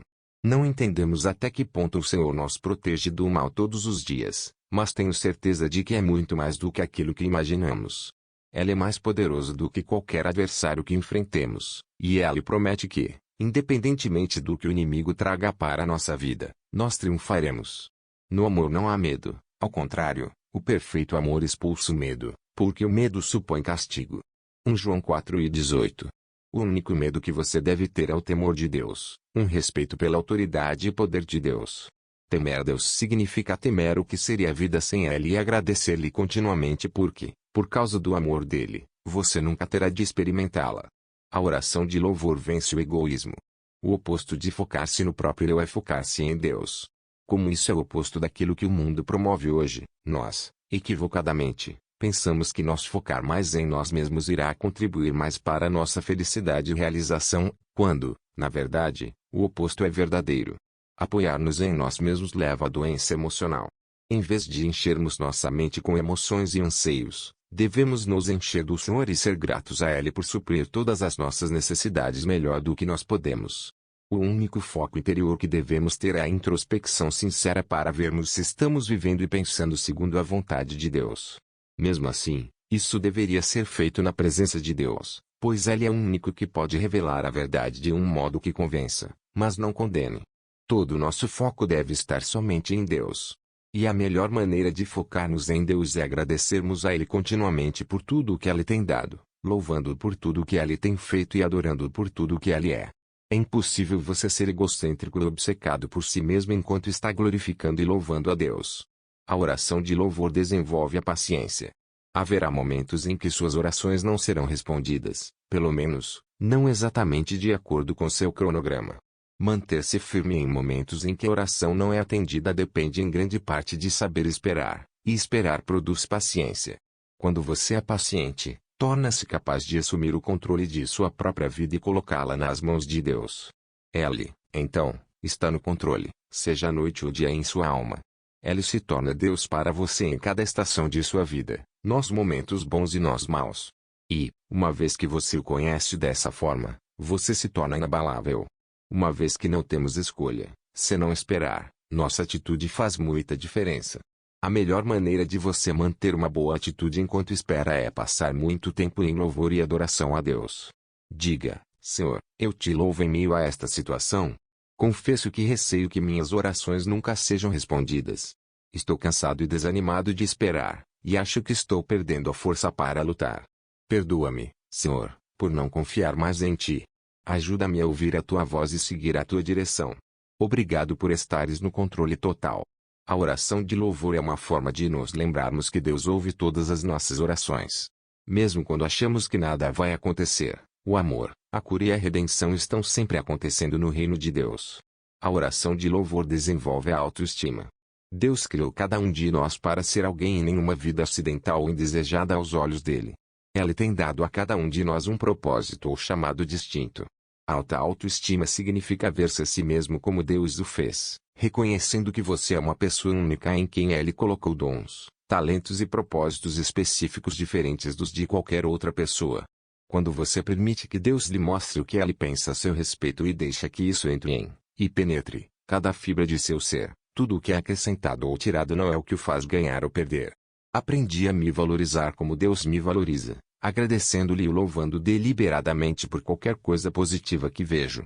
Obrigada, Senhor, por eu estar viva, por eu ser capaz de andar, de falar, de ver, de preparar uma comida, de escrever cartas, por eu ser asseada, por eu amar meus filhos, por eu conhecer Jesus.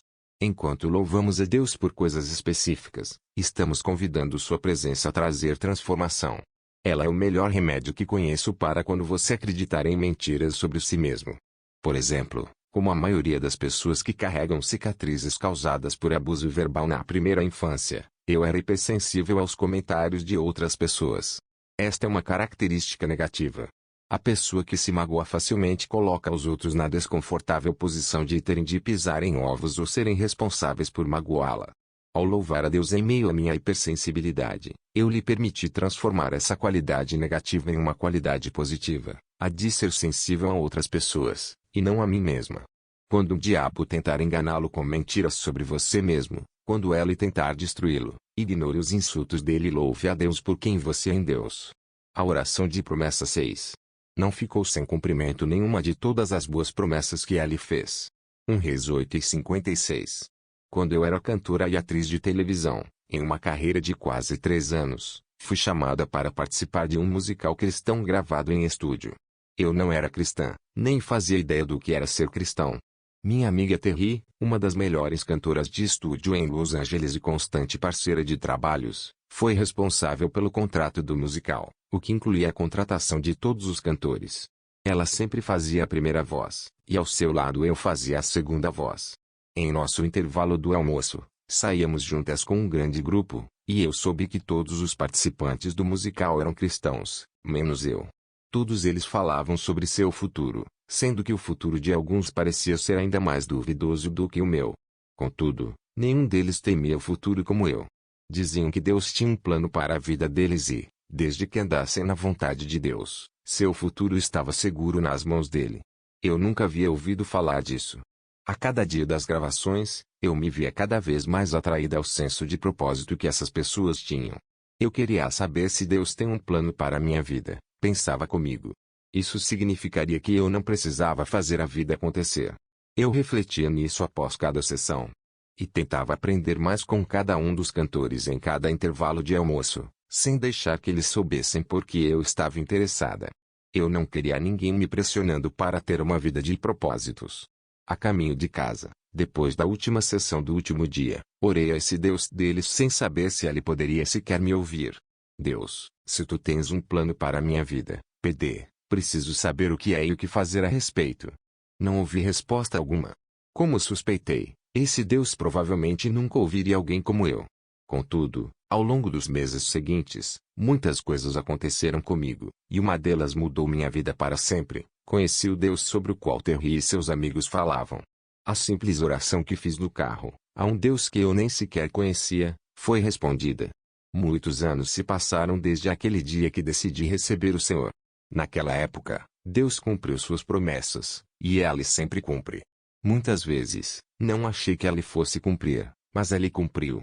É claro que não foi exatamente como eu pensava, tentando direcioná-lo na velocidade do meu desejo. Mas dou graças a Deus por não ter sido do modo que imaginei. Sempre fui muito melhor. O tempo de Deus foi perfeito, e seu modo, correto. Tudo o que recebi do Senhor, e mais ainda, eu quero para você. E por isso que eu incentivo a fazer a oração da promessa. Uma oração de promessa é simplesmente uma oração que inclui palavras das Escrituras. Quando você combina as promessas de Deus às suas orações, coisas poderosas acontecem, pois acrescentar a palavra de Deus dá maior peso ao que você está dizendo. Também aumenta a sua fé e o incentiva a crer que terá respostas para as suas orações. Orar as promessas de Deus o ajuda a orar de acordo com a vontade de Deus também. A oração de promessa cria confiança. Certa vez, ouvi um pastor cheio de dons chamado Jerry Coke descrever como Deus nos vê. Deus nos vê por meio de nosso futuro. Nós nos vemos a partir do nosso passado. Olhamos para nossos fracassos e para o que somos a cada momento. Deus olha para nós do modo como Ele nos criou para ser. Ele vê o resultado final. Deus aceita-nos assim como somos, mas não vai nos deixar assim. Uma vez que nos ama tanto, Ele vai nos ajudar a nos tornar tudo o que Ele nos criou para ser. Se algo em nós precisa ser transformado, Ele nos transforma à medida que nos entregamos a Ele. Deus não espera que sejamos perfeitos naquilo que fazemos, mas perfeitos no coração. Precisamos saber que Deus já nos vê como perfeitos quando Ele sonda o nosso coração e vê Jesus ali. Não entender isso é algo que pode nos levar sempre a tentar alcançar o inatingível e, por fim, desistir porque achamos que nunca poderemos ser tudo o que deveríamos ser. Em nossa carne, nós nos esforçamos para ter sucesso. Achamos que merecemos algo quando vencemos, e não o merecemos quando perdemos. O que exigimos de nós mesmos é sempre limitado pela camada externa. A perfeição humana só chega a isso. Mas Deus diz que Ele quer fazer de você algo superior à sua excelência humana. Você chegará ao nível e ao grau em que sentirá o amor de Deus em sua vida. Quando olhar no espelho e vir a excelência de Jesus refletida em você, terá a noção de seu verdadeiro valor. Não permanecemos firmes em nossa força, permanecemos firmes no poder de Deus. Completude e restauração total faziam parte do plano de Deus para sua vida desde o começo, e você deve viver confiante nisso. Ele disse muitas coisas maravilhosas em sua palavra sobre você, e, ao orar essas promessas, você estará se lembrando da verdade sobre si mesmo ao se colocar na perfeição de Deus. Aqui estão 7 coisas que Deus se diz ser sempre verdade sobre você. Colocá-las na forma de uma oração de promessa irá criar confiança em seu coração. Sou filho de Deus, e minha herança vem dele. Contudo, aos que o receberam, aos que creram em seu nome, deu-lhes o direito de se tornarem filhos de Deus. João 1:12. Tem um propósito especial ordenado por Deus. Olho nenhum viu, ouvido nenhum ouviu, mente nenhuma imaginou o que Deus preparou para aqueles que o amam. 1 Coríntios 2:9. Fui criado com um chamado específico. Cada um deve permanecer diante de Deus na condição em que foi chamado. 1 Coríntios 7:24. Nunca estou sozinho. Eu estarei sempre com vocês, até o fim dos tempos. Mateus 28:20. Nunca sou esquecido. Deus não rejeitou o seu povo, o qual de antemão conheceu. Romanos 11:2. Sou amado. Como o Pai me amou, assim eu os amei. João 15:9. Sou um vencedor.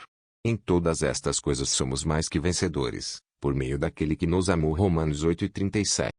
Quando você orar, agradeça a Deus pelas coisas boas que Ele diz a seu respeito. Isso irá ajudá-lo a acreditar nelas. A oração de promessa traz maturidade. Uma das últimas vezes em que vi Mariane, minha conselheira cristã, antes de ela se mudar, foi quando eu procurei por causa de algum problema do qual nem me lembro os detalhes agora. O que realmente me lembro foi de seu sábio conselho, que se resume em uma única palavra: cresça. Ela disse com amor. O quê? Perguntei. É hora de crescer, Stormy, ela repetiu com sua voz paciente. Quando minha mãe, durante anos, gritava essas palavras para mim, era como uma surra. Quando Mariane as disse, era como o Espírito Santo falando. Cresça. Repeti, esperando que ela me desse um pouco mais de informação. Sim, Stormy.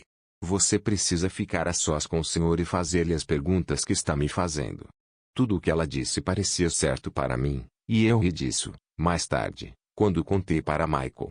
Você tem de admitir que, quando vai a uma conselheira à procura de ajuda e ela lhe diz para crescer, ver graça nisso é sinal de saúde emocional.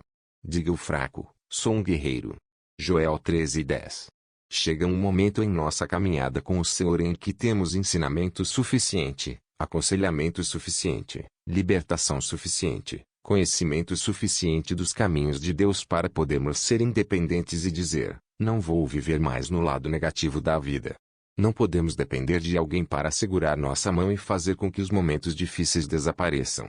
Temos de crescer e assumir a responsabilidade por nossa vida. Temos de decidir que não seremos as vítimas de nossas circunstâncias porque Deus nos tem dado uma saída. Não devemos nos apoiar em nossa própria força, mas permanecer firmes em Deus. Permanecendo firmes no Senhor, permanecemos firmes contra o inimigo. Não choramos, não nos queixamos e não lamentamos o que não aconteceu. Nós nos alegramos com o que acontece e com tudo o que Deus está fazendo. Permanecemos firmes naquilo que conhecemos e em quem confiamos. Tudo isso acontece quando oramos e cremos nas promessas de Deus. Para fazer a oração de promessa, você precisa ter claro em sua mente as coisas que sempre são verdadeiras acerca de Deus e mantê-las ao longo de sua vida para ver se elas se alinham. Se você teme que Deus o esteja castigando por alguma coisa, isso se alinha com a bondade de Deus. Não se concentre no que está acontecendo à sua volta, mas, em vez disso, concentre-se no que há em você. Aqui estão 7 coisas que sempre são verdadeiras sobre Deus. Você pode fazer dessas coisas uma oração de promessa. Sei que Deus é bom. Bom e justo é o Senhor. Salmo 25:8. Sei que Deus está do meu lado. O Senhor está comigo. Salmo 118:6. Sei que os caminhos e as leis de Deus são para o meu bem. As ordenanças do Senhor são verdadeiras, são todas elas justas. Há grande recompensa em obedecer-lhes. Salmo 19:9,11. Sei que Deus está sempre comigo. Nunca o deixarei, nunca o abandonarei. Hebreus 13:5. Sei que Deus me quer restaurado. Tu me livraste da morte. Salmo 116:8. Sei que as promessas de Deus para mim nunca falharão. A tua fidelidade é constante por todas as gerações. Salmos 119:90. Sei que Deus é sempre vencedor. O Senhor triunfará sobre os seus inimigos. Isaías 42:13. A oração de promessa o liberta para viver na plenitude de Deus. Há uma linha divisória definida entre o reino de Deus e o de Satanás, e há pessoas à margem de cada um deles. Não é preciso muita coisa para que as pessoas que estão à margem passem para o território de Satanás e lhe permitam controlar uma parte do coração delas no processo. Tudo o que é preciso é aceitar uma pequena mentira do tipo: é o meu corpo, é a minha vida, eu tenho meus direitos. Essas mentiras levam a uma pequena lascívia, a um pequeno adultério, a um pequeno furto e a um pequeno assassinato. Todo o mal acontece por desvio. O diabo instiga-nos a aceitar coisas que são contrárias aos caminhos de Deus. Ele apela à nossa carne e maquia os problemas para fazer com que eles pareçam adquirir vários tons de cinza. Aceitamos o cinza como um tom diferente de branco, e não a alteração do preto que ele realmente é. Ou você está alinhado com o reino de Deus ou com o de Satanás. Preto é preto e branco é branco. A boa notícia é que não precisamos ouvir mentiras. Talvez pensemos que devemos seriamente dar crédito a tudo que entra em nossa mente, mas não devemos. Só precisamos examinar nossos pensamentos à luz da palavra de Deus e ver se eles estão alinhados de forma adequada. Por trás do desvio sempre há um espírito maligno. Isso significa que todo desvio traz escravidão, a qual só pode ser removida quando substituída pela verdade de Deus e por uma vida que esteja de acordo com essa verdade. Sem a palavra de Deus enchendo sua mente com a verdade, você não pode identificar as mentiras. E sem orar diariamente: Senhor, não permita que eu seja enganado, você não pode expulsar o enganador. Tudo que você não sabe sobre Deus será usado pelo diabo contra você. Um dos primeiros passos de obediência é você assumir o controle de sua mente. A menos que você permita que a verdade da palavra de Deus enche e governe sua mente, o enganador aparecerá para manipulá-lo, a fim de que você cumpra o propósito de Deus. Quer que estejamos livres das garras mortais do pecado, quer tenhamos agido por ignorância ou com pleno conhecimento e quer nós sintamos culpados ou não. Quando você descobrir que foi enganado, confesse e se arrependa no mesmo instante. Peça para Deus derramar a misericórdia dele sobre você e libertá-lo da pena de morte de seu pecado. Depois que você confessar e orar, não deixe que o diabo continue a acusá-lo.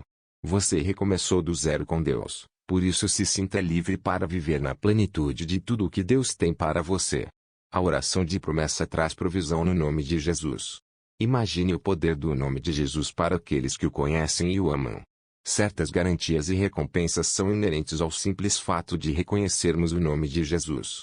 Por exemplo, a Bíblia diz: o nome do Senhor é uma torre forte, os justos correm para ela e estão seguros. Provérbios 18:10. Há uma cobertura que protege qualquer pessoa que recorre ao nome do Senhor. O Senhor tem muitos nomes na Bíblia, e cada um deles expressa um aspecto de sua natureza ou um de seus atributos. Quando reconhecemos por esses nomes, nós o convidamos para ser essas coisas para nós. Por exemplo, ele é chamado de médico. Quando dizemos: Jesus, tu és o meu médico, unimos isso à fé. Essa atitude faz com que esse atributo seja aplicado à nossa vida. Isso é fazer uma oração de promessa. Uma das razões por que não temos a perfeição, a realização e a paz que desejamos é que não reconhecemos Deus como a resposta a todas as nossas necessidades. Pensamos: Ele pode ter me dado a vida eterna, mas não sei se pode lidar com meus problemas financeiros. Ou pensamos: sei que Ele pode me levar a um emprego melhor, mas não tenho certeza se pode restaurar meu casamento. Ele curou meu problema de coluna, mas não sei se pode levar embora a minha depressão. A verdade é que Ele é tudo de que precisamos, e temos de nós lembrar sempre disso. Na verdade, é bom dizer para si mesmo todos os dias: Deus é tudo de que preciso, e depois dizer o nome do Senhor que responde à sua necessidade específica naquele momento.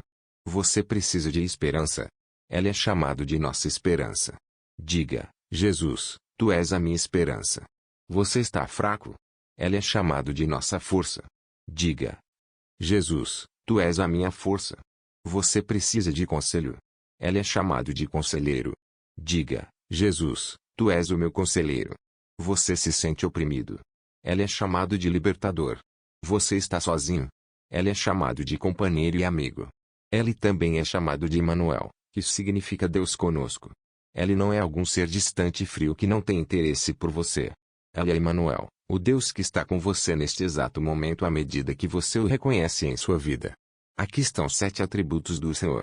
Colocá-los na forma de uma oração de promessa irá ajudá-lo a lembrar que Deus o conhece e cuida de você. Ele é o meu restaurador, Salmo 23:3.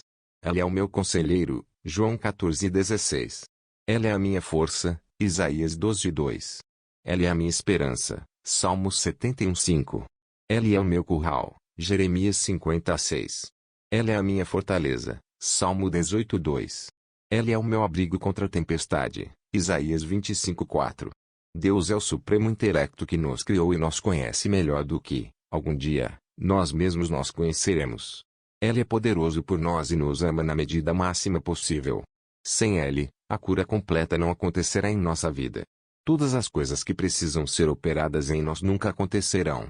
Reconhecê-lo como a resposta para todas as necessidades é o alicerce sobre o qual a perfeição é construída.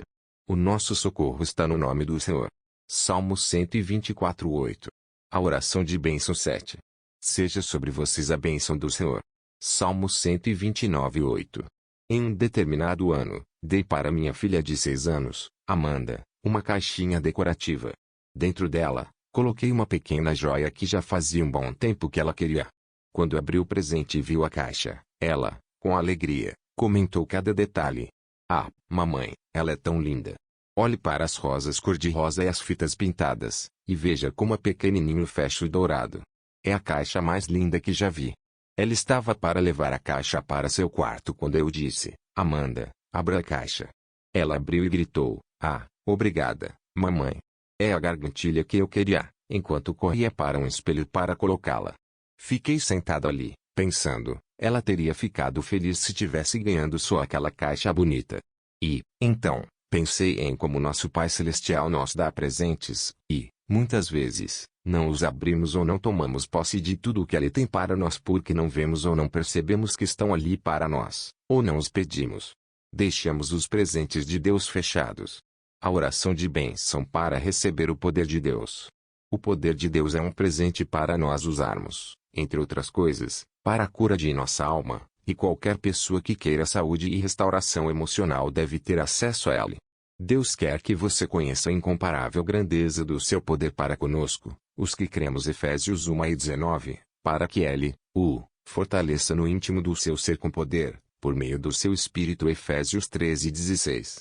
Você não pode fazer aparecer, ter a força ou exigir o poder de Deus, você só pode orar para tê-lo e recebê-lo de Deus.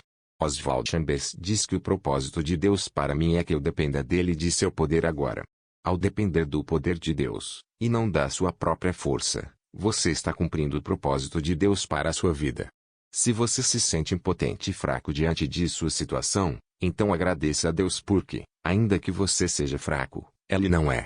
Ele diz, o meu poder se aperfeiçoa na fraqueza. 2 Coríntios 12:9. Assim como Jesus foi crucificado na fraqueza e vive em todo o poder agora, o mesmo se aplica a nós se nos achegamos a Ele na fraqueza. Nossa força vem do Espírito Santo trabalhando em nós. Jesus disse para seus discípulos, receberão poder quando o Espírito Santo descer sobre vocês. Atos 1:8. Sempre estamos carentes de um novo fluir do Espírito Santo. Peça por isso todos os dias. Todas as manhãs, diga, Deus, preciso de um novo fluir do poder do Teu Espírito Santo operando em mim neste dia. Sou fraco, mas Tu és todo-poderoso. Peço-te que sejas forte em mim neste dia. Esta é uma oração de bênção cheia de poder. Não seja uma vítima de suas circunstâncias. Não se deixe atormentar. Não fique sentado com os braços cruzados enquanto a vida, ao que parece, está se despedaçando. Não viva sua vida em termos de energia humana.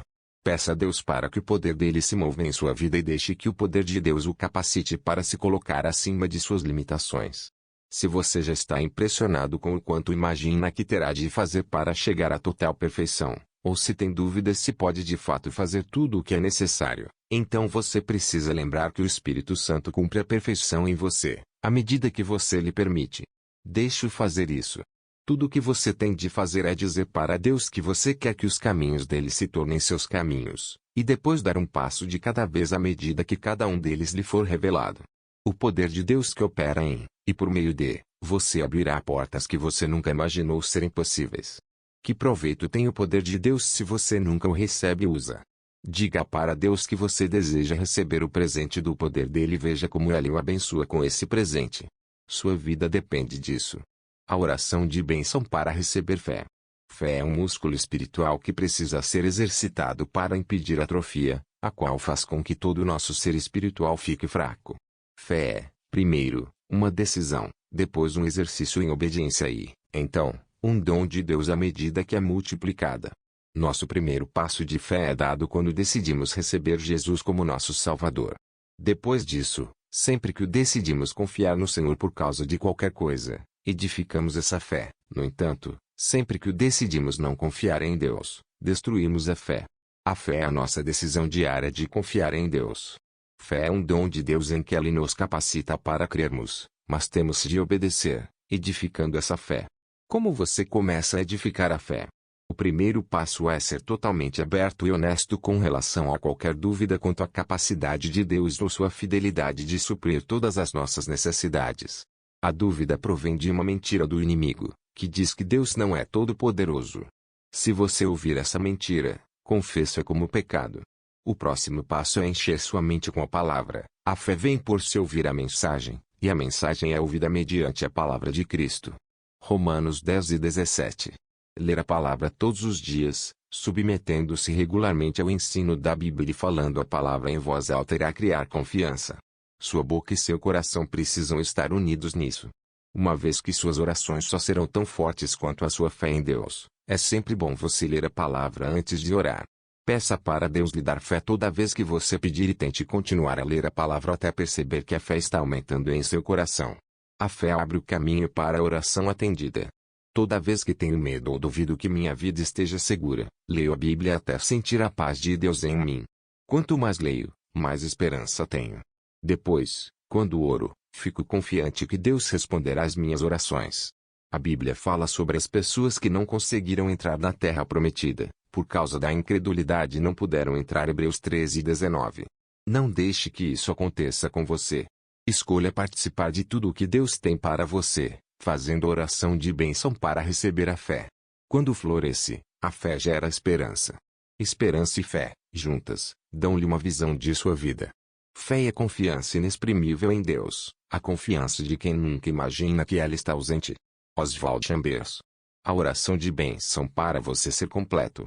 Deus criou o mundo pela sua palavra, chamando-o à existência. Uma vez que fomos criados à semelhança de Deus e seu Espírito habita em nós, temos o poder de fazer, pela nossa palavra, que os nossos próprios mundos venham a existir também. Quando falamos de modo negativo sobre nós mesmos ou nossas circunstâncias, acabamos com a possibilidade de as coisas serem, de alguma forma, diferentes. No início de minha caminhada com o Senhor, eu falava muitas coisas negativas como: eu sou um fracasso, eu sou feia, nada dá certo, ninguém realmente se importa comigo, até que, um dia, o Espírito Santo falou a meu coração por meio de Provérbios 18:21, a língua tem poder sobre a vida e sobre a morte. Uma rápida avaliação das coisas que eu havia dito em voz alta em minha mente revelou que eu estava proferindo palavras de morte e não de vida. Esse pensamento foi assustador. Um exemplo claro do que esse versículo estava dizendo para mim tinha a ver com meus problemas de fala. Eu os tinha desde a infância e fui importunada por causa deles durante todos os meus anos de escola. Assim que fiquei madura o suficiente para trabalhar e buscar ajuda profissional, trabalhei com um logopedista todas as semanas. Eu fazia exercícios dia após dia, ano após ano, para conseguir o que parecia ser uma pequena melhora. 2 anos depois que Michael e eu estávamos casados, fizemos alguns concertos musicais juntos, e eu fui solicitada a falar sobre cuidados com a saúde nas aulas semanais da igreja. A despeito de todo o meu trabalho árduo com o terapeuta, eu ainda perdi a voz na metade de cada compromisso por causa da tensão no pescoço. Eu ficava muito desanimado e me sentia um fracasso. Nunca vou poder falar direito, eu gritava repetidamente, desesperada e frustrada. Mas, um dia, enquanto eu falava isso, o Senhor falou a meu coração, dizendo: você está trazendo morte para si porque não está falando a verdade sobre sua situação? O que isso significa, Senhor? Devo negar o que está realmente acontecendo comigo? Perguntei a Deus. Não fale o que você acha ser verdade ou o que parece ser verdade, ele respondeu a meu coração, mas, em vez disso, fale o que você sabe ser a verdade da minha palavra. Nos próximos dias, certos versículos chamaram a minha atenção. Isaías 32:4. A língua gaguejante falará com facilidade e clareza e pus minhas palavras em sua boca. Isaías 51:16. Depois disso, toda vez que eu era tentado a me entregar ao desânimo, eu repetia esses versículos para mim mesmo e dizia: Obrigada, Senhor, por me ajudares a falar devagar e com clareza. Posso fazer todas as coisas por meio de Cristo, que me fortalece. Louvado sejas, Senhor, porque tu me darás as palavras para dizer e irás ungí-las para que tenham vida. Livrei-me, intencionalmente, de outras coisas negativas que falava. Eu não mais disse: sou um fracasso, porque a palavra de Deus diz que a verdade a meu respeito é o contrário. Parei de dizer: estou perdida, e comecei a reconhecer Deus como a esperança de minha vida. Logo depois, quando fui solicitada a falar em um grande encontro de mulheres, apresentei ao Senhor, em oração, todos os meus temores sobre o meu problema e não deixei minha boca dizer que eu iria fracassar. Falei a verdade de Deus, em vez de exprimir minhas próprias opiniões negativas. Consequentemente, eu me saí tão bem que um ministério inteiro de palestras se abriu para mim. Quando você estiver falando sobre si mesmo, pronuncie palavras de esperança, de saúde, de encorajamento, de vida e de propósitos. Elas são a verdade de Deus para você. Muitas vezes falamos o que ouvimos o diabo falar à nossa mente ou repetimos para nós mesmos o que outra pessoa nos disse anos atrás. Você não tem valor. Você nunca será grande coisa. A Bíblia diz: você caiu na armadilha das palavras que você mesmo disse. Provérbios 6:2. Isso inclui as mensagens silenciosas que dizemos para nós mesmos, bem como que falamos em voz alta. Quando você estiver falando sobre si mesmo, fale palavras de esperança, de saúde, de encorajamento, de vida e de propósitos. Elas são a verdade de Deus para você. Risque de seu vocabulário as palavras de desesperança, de dúvida e de negativismo.